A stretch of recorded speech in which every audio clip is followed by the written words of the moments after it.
Bismillahirrahmanirrahim. Students, welcome to virtual session of week 5 of IT project management course. If you can hear me properly, please raise your hands. Okay, thank you. So in this week we were talking about project integration management, and I'm going to continue from where I left in the face-to-face class. And before proceeding from the topic, I'll give you an overview.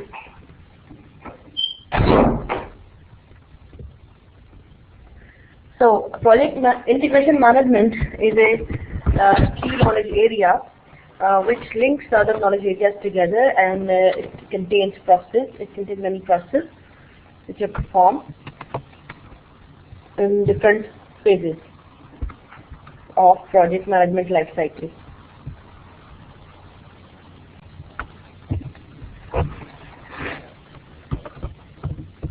So I'm going to give you a quick overview and then we'll go. So these are the processes of project integration management, so like the development of project charter, development of project management plan, and directing and managing project execution, monitoring and controlling the project work, performing integrated change control, and closing of projects. So there are 6 processes in project integration management knowledge areas which are performed. And this is how they are performed. Initiating phase, in which we develop project charters, and planning, executing, monitoring phase contains 2 processes: monitor and control project work and perform integrated change control. And then the closing phase contains the close project phase. Strategic planning involves determining long-term objectives and predicting future trends. So organizations often perform SWOT analysis to know that where they have to go, which projects they should select, and which methods they should adopt to select the projects to work on, and to formalize project initiations. And this is how the diagram which is made when they perform SWOT analysis, in which they can have strengths, weaknesses, threats, and opportunities placed separately.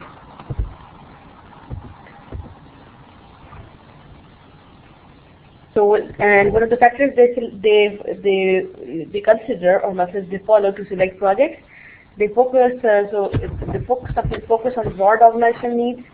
Then they categorize in IT projects and select from a particular type of project, performing net present value and other financial analysis, and using a weighted scoring model, or implementing a balanced scorecard. So for organization needs,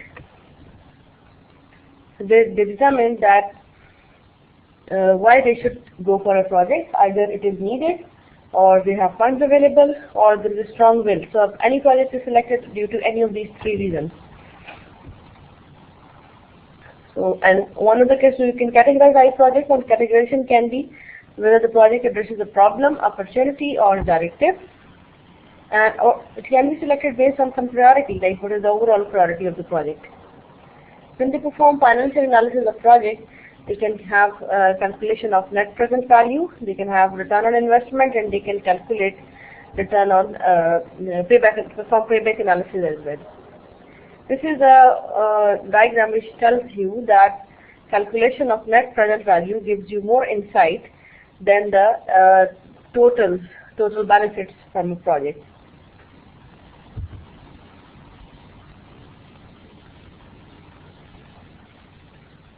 I'll be giving you some examples of these at the end of the lecture to work on.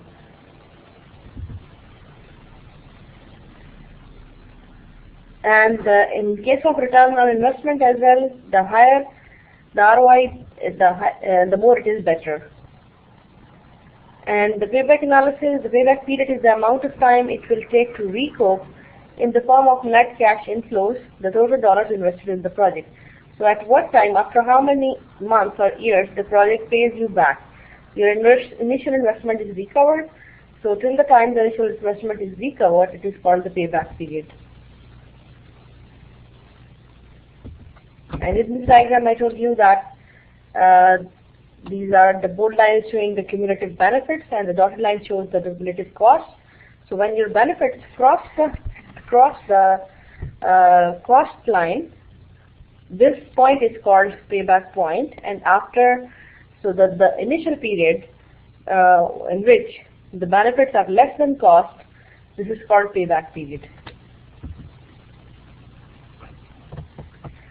And sometimes we use a weighted scoring model to make the to select this project, in which you mention the criteria and you mention the weight, and then you calculate the importance of that project, and you select the one with a higher weighted project score.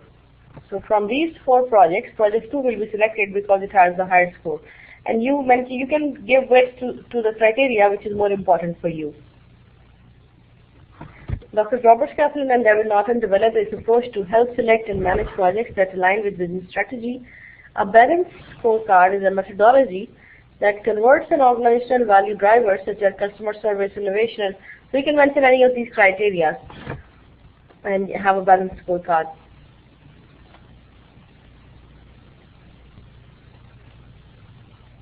So this is the vision, these are the goals, and this is what they have to do. From customer perspective, improve client customer satisfaction. From financial perspective, reduce cost to the client customer, expand the use of competitive sourcing. So these are some of the things which you can do. Now, after deciding what project to work on, it is important to let the rest of the organization know.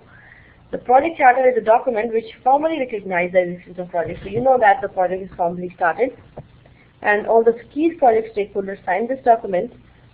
And this is the sample project charter for a DNA sequencing instrument completion project.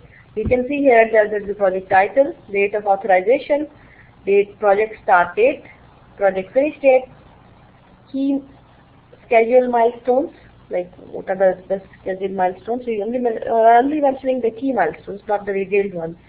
Budget information, project manager names and contact information, project objectives, like why are you going for this project, and main project success criteria. So like here you specify that which thing is important to you. You want it to be completed on time, or you want it to be delivered correctly. So you sometimes mention your key requirement over here. The CEO will formally approve the project with advice from other key holders. The approach which you are going to follow in this, the roles and responsibility, that which person is given which role in this project, and then the signatures, and then the comments.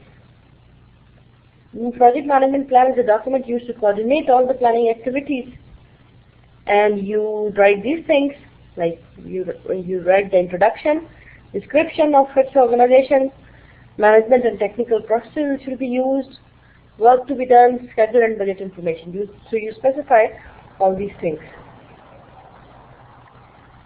Project execution involves managing and performing the work described in the plan. So the majority of time and money is spent on execution.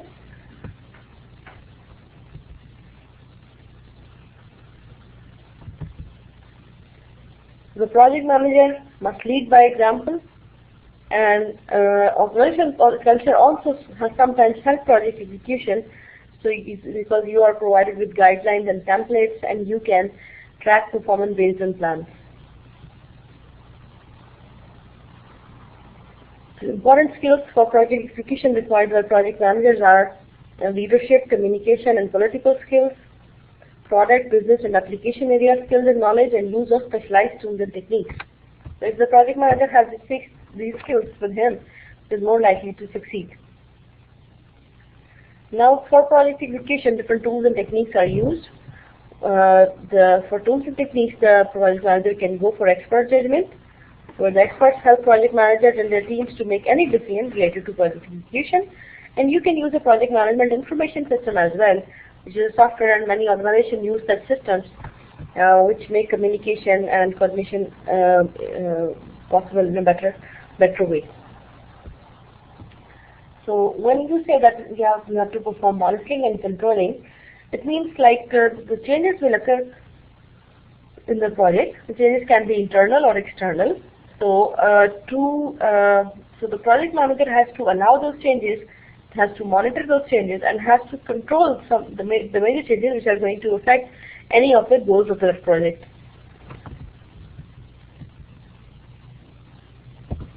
Then another process in the project integration management process is integrated change control. There are three main objectives to perform integrated change control. The first, influencing the factors that create changes to ensure that changes are beneficial. So it means finding out that why change requests are coming, or that you are receiving, as a project manager, you are receiving change requests from a particular section or from a particular person or from a particular module. So why are you receiving change requests? More from that, and then influencing the factors and make sure that the changes which are made are beneficial for the project, not the dangers for the project, like the changes which are dangerous for the project, like unnecessary or unimportant or less important piece of work or less important requirement, which was a low priority requirement, which was an optional one, but you have started spending most of your time on that.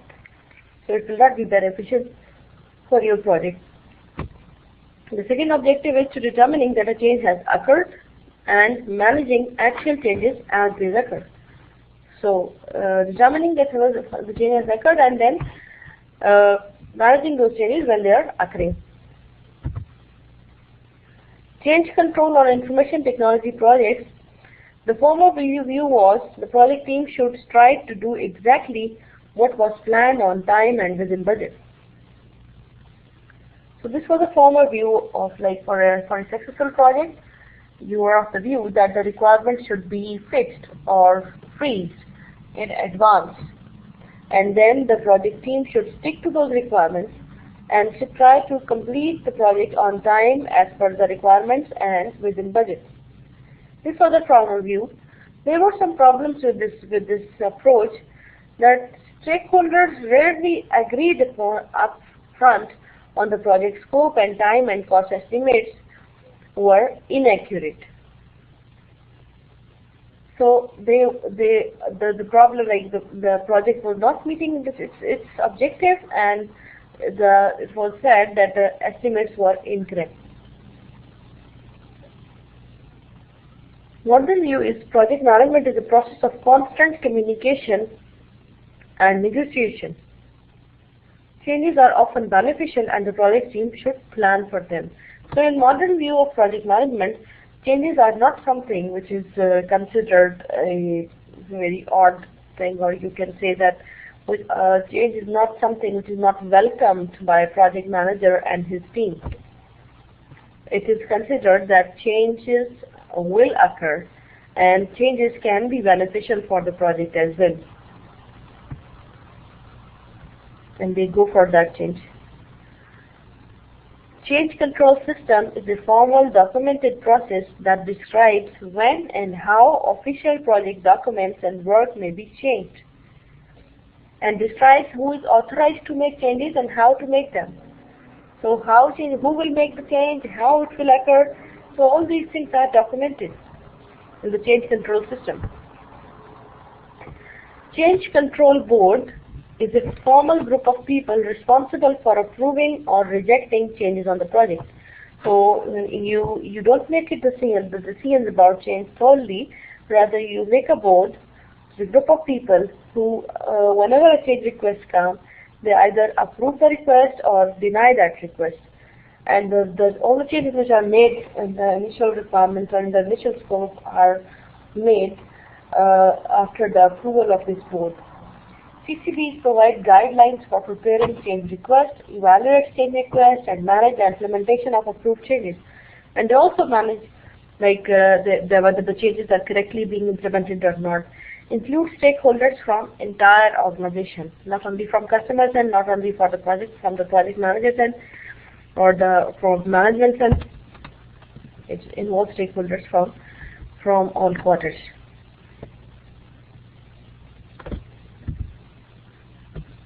Some change control boards only meet occasionally, so it may take too long for changes to occur. Some organizations have policies in place for time-sensitive changes. So when changes, they should meet to make or incorporate changes. So it differs according to from organization to organization.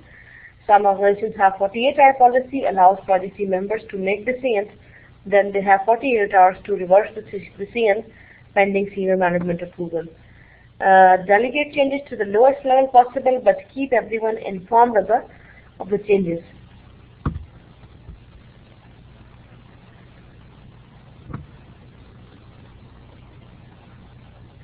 Now, configuration management, this ensures that the description of the project's product are correct and complete, and it involves identifying and controlling the functional and physical design characteristics of the product and the supporting documents. There are specialists who are called configuration management specialists, and who identify the configuration requirements and document them. They control changes, record and report changes, and audit the product to verify the conformance to the requirements. So this is how configuration management specialists do their work. This table summarizes some suggestions for performing integrated change control. The first one is view project management as a process of constant communication and negotiation. So whenever clients request for a change, and so you have to negotiate with the client to make sure that the changes will be beneficial for everyone. You have to plan for a change. You have to establish a formal change control system, including a change control board. Use effective configuration management. Define procedures for making timely decisions on smaller changes. Use written and or performance reports to help identify and manage change. Use project management and other softwares to help and manage and communicate changes. And focus on leading the project team and meeting overall project goals and expectations. So the overall goal should not skip from your mind. Now, the closing of project is another process. To close a project or phase, you must finalize all the activities and transfer the completed or cancelled work to the appropriate people. Main outputs include final products, either it is complete or cancelled or whatever form it is, service or result transition, organizational process assets updates.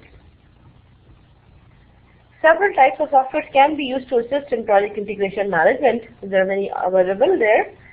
Or you can create documents using simple word processing softwares, or you can create presentations, or you can track the progress using spreadsheets or databases, or you can use the communication softwares like emails or web authoring tools to facilitate communication, or you can use your project management software who will place everything together. Or you can use business service management (BSM) tools to track the execution of business process flows. So we have studied the integration management, means coordinating all of the other knowledge areas throughout the project life cycle, and the main processes it involves are development of project charter, development of plan, direct and manage execution, monitor and control work, and perform integrated change control, and then formal closing of project or phase. So these are the topics zeroed in project integration management. Any question from these contents?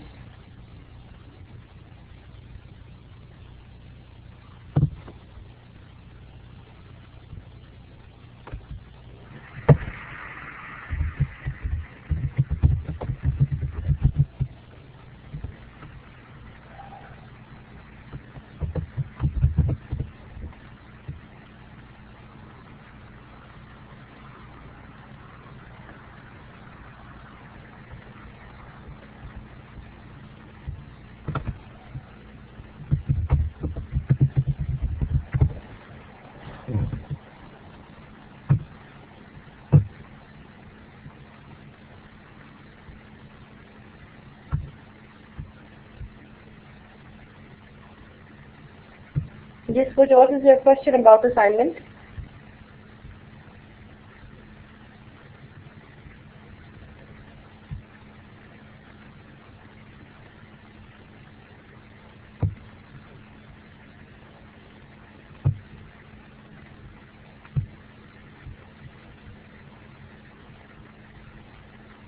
This stream, or what's your question about assignment?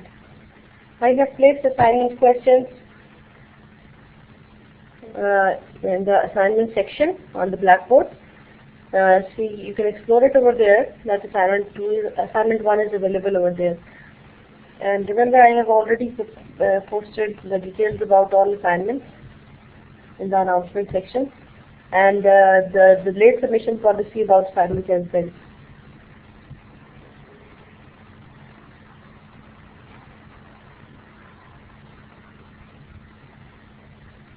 And remember, in the coming week, there will be 2 assignments. So by end of this week, there is 1 assignment, and by end of 6th week, you will have 2 assignments to submit.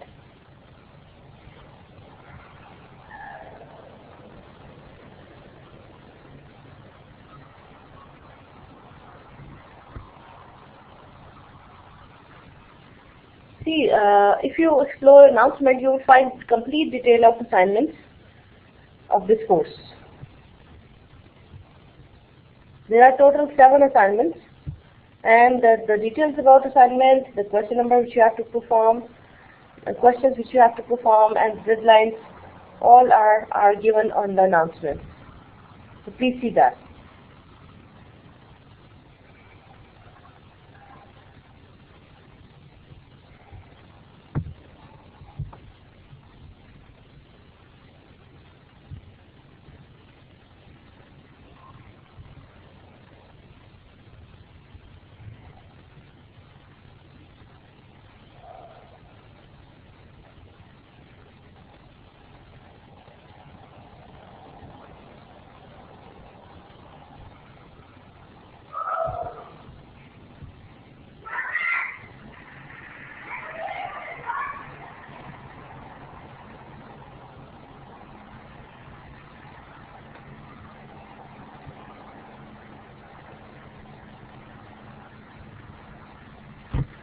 If you read, I have posted details about all 7 assignments in the announcement section. So please explore the announcement section of the course page, and you will find, and even if you explore the assignments link given on the left side, you will find that assignment 1 is available over there, and you have to submit it by this Saturday, by coming Saturday 11:59 p.m. And for the rest of the assignments, you have to follow the deadline yourself. Is it clear?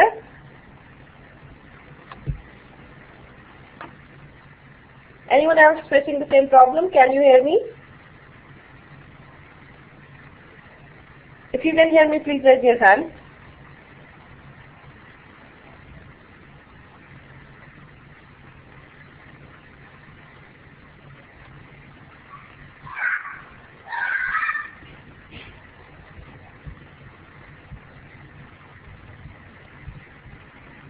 Okay, thank you. I think there's a problem with your system, Reem. Please check that.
Okay, now I'm going to show you an example of to calculate payback period and then return on investment.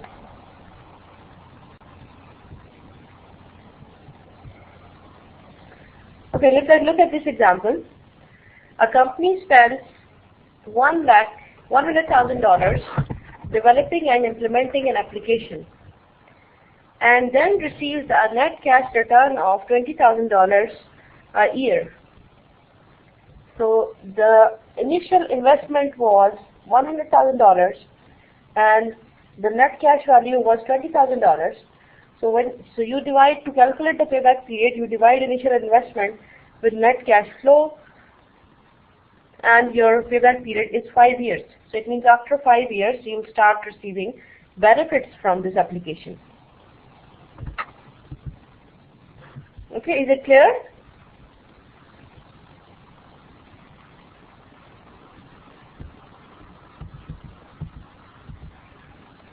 Okay. Now let's see about return on investment. Return on investment is calculated by subtracting the project cost from the benefits and then dividing by total cost. So the formula to calculate return on investment is that total benefits minus total cost divided by total cost. The higher the ROI, the better. From project manager perspective, it is the measure of value expected received from the particular project or alternative. Many organizations have a required rate of return or a minimum actual rate of return on investment for the project. And this is how it is calculated. A project is expected to cost $100,000 and provides $115,000 in expected benefits. Yes, these examples are not in your slides, but you should know how to calculate payback period and how to calculate return on investment. Because I'm not uploading it because this session is recorded. So if you can listen to recording, then you will find this out. Okay, so the project return on investment is total expected benefits minus total cost divided by total expected cost. So when you subtract from total benefits total cost, you'll get like 15,000, and that is equal to 15%. So the return of investment for project is 15%. Okay, I'll upload these example slides on the weekly contents. Okay, I'm going to upload this after this lecture. So there are just 2-3 slides which I have to share.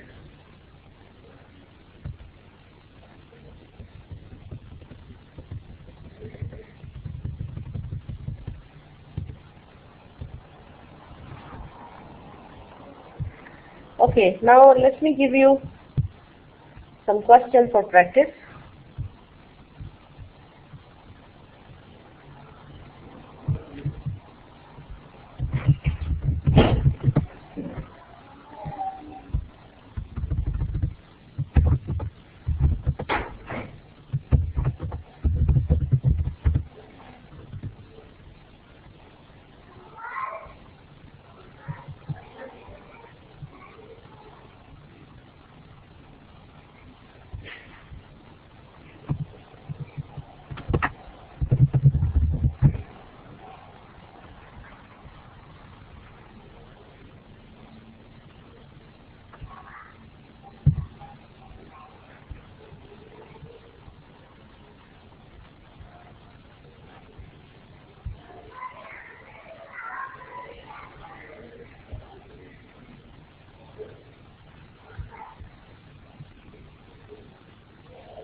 Meanwhile, I'm trying to find some good example for you.